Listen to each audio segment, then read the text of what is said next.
What's up, guys? It's your boy Jimmy P here, back again. First of all, I want to say congratulations to Sean and Gamer Treasures for winning our Rotted Peach Productions Ultra Loot Box giveaway. He was the only person that left a comment in that video, so he was the automatic winner. Check out next time when we do a subscription giveaway or something like that. Hopefully you can get in on that. That's the second one that we've done. Yeah, if you want to win some free stuff next time, make sure you comment on that stuff and you could be the one getting the loot box. But the reason I'm making this video today is so on January 10th there's a movie coming out called Underwater. Now I know this is a PG-13 movie, so I know I'm keeping my expectations tempered as far as what I'm going to expect from this movie, but I'm going to see it because A, it's coming out on my birthday. It's got fish monsters in it. I love underwater fish monster death stuff. So anyways, I was thinking, we haven't done a Jimmy P's Top Movies in quite a while, and I figured we would take an episode and look at some of the more fun aquatic horror movies of the genre. So without further ado, let's get into the first flick. Humanoids from the Deep. So Humanoids of the Deep came out in 1980 and was mostly directed by Barbara Peters. Now the reason I say mostly is that the version of Humanoids of the Deep that she had made is not the version that ended up coming out to theaters. She was working under Roger Corman Productions, I think that's called New World Pictures, and those were known as like genre films, like sleazy cinema. You know, if you were making a Roger Corman movie, it needed to have boobs and gore and, you know, tight cuts, lots of action. And the movie that was produced to Roger Corman at the end of the production of this one was not that. It was more of like a murder mystery movie. So when Roger found out about that, he had his second like unit director, I believe his last name is Macari,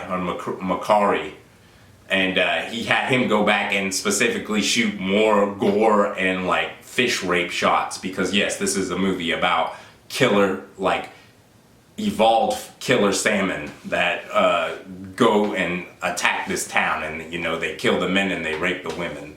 I know that sounds ridiculous, but it's shot super seriously. The violence is extremely brutal. I also think this film does a really good job of like showing a small town and like the people that have been there for a long time, and you know, they like their traditions, and this cannery is coming in wanting to modernize the production of their fishing and things of that nature.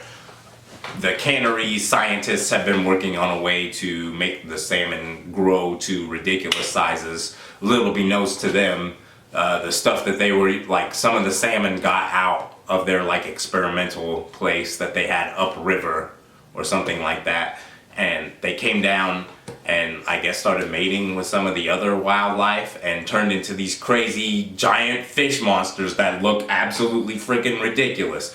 Another thing to note about Humanoids from the Deep is that the special effects were done by Rob Bottin and a couple of other heavy hitters. I don't remember the other two guys' names off the top of my head, but Bottin, if you don't know about Bottin, he did the effects for the thing. So already the pedigree is there.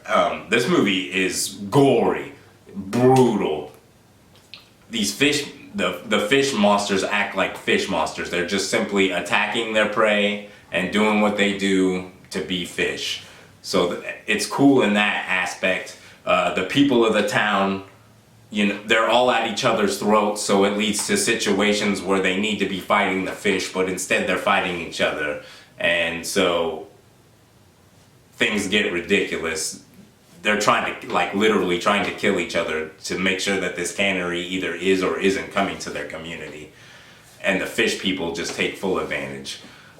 There's a really excellent, like, they build up the intensity of what the fish guys are doing, and then it goes to this crazy crescendo where they're having the salmon festival that they have every year in their town, and the fish just go and wreck shop on this freaking town, and it's excellent to watch. Chicks getting their faces just ripped off, dudes getting ripped in half. These fish people have these ridiculously long arms, so it's cool to see them like grabbing people, and they have extended scenes of them picking people up and just ripping them up. A lot of like crazy cloth shots of like people's faces just getting mangled, and they do really good close-ups of it. If you're a gore hound, you're definitely gonna love this one. The acting is solid. There's not any like super famous actors actually even in this one to mention. A lot of no-namers that you'll probably recognize from like some other TV shows or other Roger Corman-esque productions, but nobody of like serious note. But it just lends to like the authenticity of what's going on. And like I said, it's brilliantly shot, not slow, gory, beautiful naked women. It's got everything you could want in a freaking grindhouse horror movie. And I would have loved to have been alive at that time as like a teenager or something and gotten to go to like a drive-in double feature or a double billing of something like that, because that just would have been an incredible experience. Humanoids from the Deep is a must-see for anybody that's interested in aquatic fish monster horror. Alright, next up we're going to go to the early 2000s, and we're going to talk about another movie that I enjoy about some killer fish that really doesn't get too much love these days, and that one being Piranha. It's Jaws gone wild. So back in 2010, director Alexandre Aja, let's pronounce it correctly, decided to reimagine a cult classic horror from the, I believe it came out in, I want to say 81 or 82, and that was Piranha, directed by Joe Dante. Now, to be honest, I thought that movie was quite boring. The story's definitely interesting. I just felt like it was really slow paced. There's not a lot of gore to it. Characters were not interesting. I don't know. So I was a little bit skeptical when they talked about they were making a Piranha remake. But Alexandre Aja, I really hope I'm pronouncing that right, did the Hills Have Eyes remakes, and those things are freaking crazy, and I actually like those a lot better than the original Hills Have Eyes, even though those movies are freaking crazy too. So old Aja brings back a classic aquatic trope. There's a little lakeshore community that depends on their vacation season to keep the town going and stuff. It's very important. So there's lots of college kids, spring breakers, coming to party hard in their lake. We meet up with a sheriff and like her family, and it's obvious that she's a single mom and she's having issues taking care of her other two kids, and she needs her oldest son, who seems to be maybe 17, 18 years old, is forced into babysitting, and obviously he's kind of like a nerd type character. She's all trying to apologize to him because he can't go out and party with his friends. He's all out. He runs into like an ex-girlfriend, I'm guessing. Stuff gets awkward. He gets punked out by the jocks. All typical horror movie tropes here. Unbeknownst to all of these incoming vacationers, there was an earthquake which unleashed million-year-old piranha, which had been sealed away somewhere under the earth in like an underground lake under the lake. So they've just been sustaining themselves by eating each other, and you know, it's been survival of the fittest for millions of years, they're saying here. So they come out, they're vicious, they're twisted, they have one thing on their mind, and that's devouring flesh. So you get a whole bunch of that in this movie. Another thing that's really crazy is that Alexandre must have a lot of friends in Hollywood, because There are so many freaking cameos in here. I don't even want to like give too many because it's just fun to watch the movie and pick out all the people in the scenes with like rave dancing and crowds and just the people moving around in the town. It's just really fun, and there's a lot of people. But some of the names that are just in this movie: Richard Dreyfuss, Christopher Lloyd. I mean, we're talking heavy hitters here in the industry, and you know, they're just peppered throughout this movie, and it just adds to the fun of the film, most definitely. So that's something you can look forward to when you watch Piranha. The gore was done by K&B FX, so you know you're gonna have amazing practical, although I do have to say they had a lot of limitations when doing the piranhas. Obviously they had to use CGI, and I just watched this movie again like a day ago, and the CGI doesn't necessarily hold up as well as I remember. As a matter of fact, I think in some scenes it's quite bad, but it doesn't really take you out of it too much. And the amazing practical effects that you get in this movie, and this is a very practical effects heavy movie. You will see crazy ass amounts of gore. I mean, things go ape shit at the end when the piranha come in swarm like the mega lake rave. Another thing I'm really digging about this movie is the freaking music, man. They keep the spring break atmosphere thing going on, and if anybody knows anything about some of my other videos or stuff, you know I like electronic music, so there's tons of that going on. So that it's great for me, man. I'm loving that soundtrack. I'm not exactly sure who did it, but kudos to them because that shit is banging. So the sheriff's son gets himself into some crazy situation. Like, he's on this ship with coked out Jerry O'Connell from Sliders fame and some other stuff. Excellent role for him, by the way. Like, really out of character from stuff I've seen him play before, and I mean, he plays it excellently. So he's supposed to be babysitting the kids. He ends up leaving the kids by themselves, and then they go get themselves into some trouble. Piranhas are eating people. Things come together, and it's just ridiculous, man. I went and saw this in the theaters back in 2010, and I saw it in 3D. And one thing you have to marvel at is that they took this bold step and shot this crazy nude woman 3D scene where these two chicks just jump off this yacht into the water, and then they're just swimming around just completely naked, and it was all in 3D.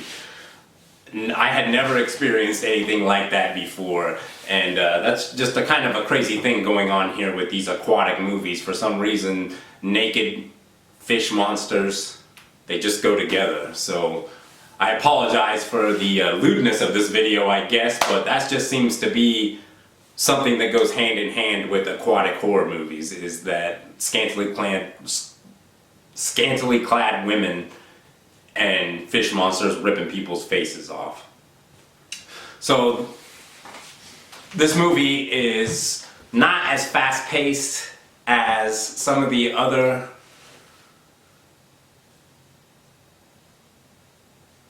aquatic horror movies that you may find out there. They really try to develop the son and the mother as best as they can with the time frame that they have going on. But it just kind of comes off meh. I guess that's the best way I can say. I don't really feel the need to care for these characters at all.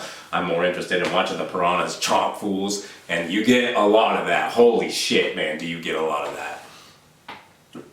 Blood, guts, boobs, booze, drugs, Piranha, the remake. It's freaking crazy. I really, really enjoyed it.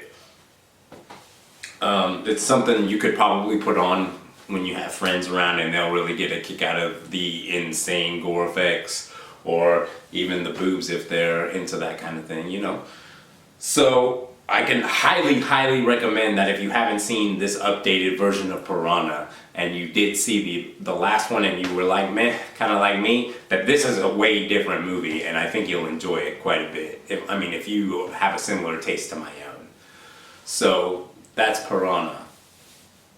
Funny thing here is that this would not be Alexandre Aja's first foray into aquatic horror. Here back in the beginning of 2019, he actually dipped his toes back into the water with a fun alligator flick. Crawl.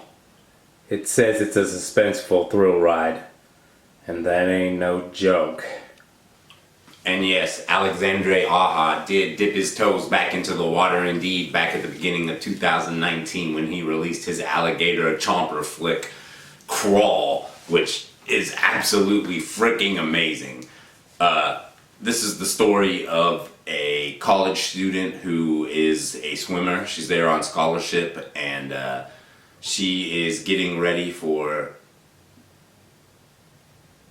some kind of a big meet or something like that, and she doesn't quite make first place, but you can tell she's damn close and that she's a damn good swimmer. And she's going through some issues with self-doubt, and some family issues become apparent. Well, there's this crazy hurricane coming, and she's going to go see her father. She goes to find her father at their old place. Their family's breaking apart. Some stuff is going on personally, internally. And it turns out that he is in no position to get himself out of nowhere. And then there's a bunch of alligator chomping. First off, I have to say that this is a way different type of film than I've ever seen this director do before. He does really visceral stuff, and like, I don't know if you've seen the Hills Have Eyes films, or if you saw Piranha, like those are a much more edgier, or like just overall brutal type film. This movie is more this movie is brutal, and it's got some awesome kills in it, but this is a very harrowing film. Halfway through the movie, I can't believe I'm gonna say this because this rarely ever happens, but I actually was invested in the main characters and wanted to see them survive. Now in a horror movie, that never happens. I always want to see everyone get freaking killed. So to have that kind of emotional investment from halfway through the film till the end, and like actually rooting for these guys, holy crap, right there is like a huge achievement by itself. The situations that like, this is, I guess this, a good way to describe this movie is a movie of escalation, because all the worst shit that could happen to these people just constantly continues to happen as the film progresses, and you know, they're going to the eventual end game. And it's excellent how they build the tension and the suspense with these alligators, which are completely CG. I mean, I guess they had to be with the amount of time in the water these actors spent. Like, there's a lot of CG in this movie, and a lot of it is like rain and the storms and stuff like that. And the alligators, of course, but like, there's so much practical effects here, and like, you can tell these actors are in like these rooms that are just filled with crap and water. Like, you can't fake that kind of stuff, and it just looks crazy, and props to those actors. By the way, this movie, I'm gonna have to use references here because of the crazy names of the actors, but this movie stars Kaya Scodelario and Barry Pepper, and stellar performances from both these guys. The father-daughter duality here is like a real highlight for me here, being a father myself, and seeing like, you know, the dynamic between the two, and them having to come together despite some differences they've had over the past year or so, or however long their personal plights have been going on, is just absolutely fantastic. And I just cannot say enough about this. And man, is this movie tense, man. It doesn't let you catch your breath with the crap that is going on. And these alligators, and I mean, there are multiple alligators. Like, they do this really, like, if you're wondering how all these alligators came to be in the area that they're in. You get like a real funny quick shot that you got to see right at the beginning. If you don't look at what's going on in the surroundings at the beginning of the movie when the main character's driving around, you won't know, but they just give it a quick little nod and then you're just like, oh. So if you catch it, then you know what's going on. And if not, I highly recommend you go back to the beginning of the movie and kind of like look when she's driving around, and it's really hilarious when you realize how they set up that the alligators are there. And let's talk about these effects. Now, there is crap loads of effects of like the alligators jumping on the people and stuff, but the way it's shot is just freaking incredible. And like the savagery of like the alligators chomping onto people's limbs and just shaking them around like an alligator would. Holy shit, guys, like this is violent in the most violent of ways. And like you will be feeling bad for these people as they're just getting chomped and spun around in the water and getting played with by multiple alligators. Freaking brutal shit. If you are into like animal attacks movies, this might be bar none my new favorite of all those. Good stuff here. Soundtrack is kept to a minimal. I really like the shot photography and what's going on in the film. The rain and the storm itself becomes kind of a central character because it escalates the danger, because there's flooding going on and there's like hurricane weather, and it leads to things going on in their situations, whether good or bad for them. So I really enjoyed that. This is just showing me that like no matter what Alexandre Aja, you know, whatever kind of material that he has to work with or whatever he's passionate about, he's going to give you a quality movie.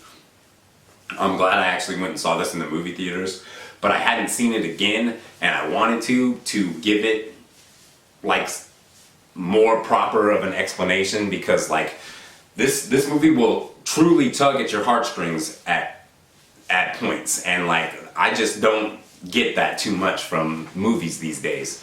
So just incredible. This is the kind of movie I would show with my kids because they would be freaking scared out of their pants. But you know, there's no sexual overtones or anything. This is just a straight up monster movie. I'm actually quite surprised that this movie even made it to the movie theaters. But I'm glad that it did, and I hope we get more stuff like that, because this is the kind of horror that we need right now. It's just fantastic, man. If you're gonna want to see one horror movie this year, and like you've been on the fence and you're thinking that horror is crap, I can definitely point to this particular flick and be like, check this out. It will renew your love for horror, especially animals attack horror. Holy shit, this is freaking fantastic. Well guys, I think that's gonna do it for our, I believe this is episode 4 of Jimmy P Talks Movies. It's been a long time since I got to do this, and I had a lot of fun making this video about aquatic horror movies and then watching said aquatic horror movies to give you guys these videos. As always, if you want to help out the channel, a couple ways you can do that. LSS, like, share, subscribe, baby. It really helps us out around here and lets us know that you like the content we're putting out. Until next time, I'm your boy, Jimmy P. Stay out of the water.